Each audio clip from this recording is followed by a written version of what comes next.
Eu vim da Terra, um planeta de meliantes. Meu nome é Peter Quill. Mas talvez vocês me conheçam por outro nome. Senhor das Estrelas. Quem?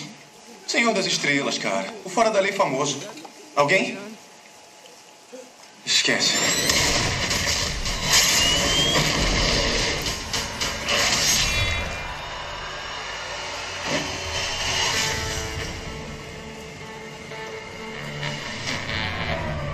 Então, aqui estamos.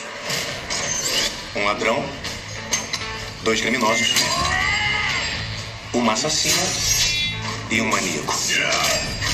Mas não vamos ficar parados enquanto o mal se espalha pela galáxia. Acho que estamos juntos, parceiros. Está dizendo que o destino de 12 bilhões de pessoas está nas mãos desses bandidos? Isso. Aí!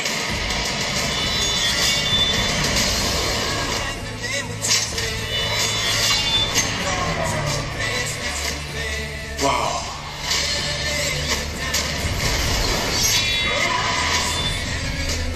Eu olho em volta e sabe o que vejo? Perdedores. Mas a vida está nos dando uma chance. De fazer o quê? Alguma coisa boa. Alguma coisa ruim. Um pouco dos dois. Ah, tanto faz. Eu não vou ter uma vida longa mesmo.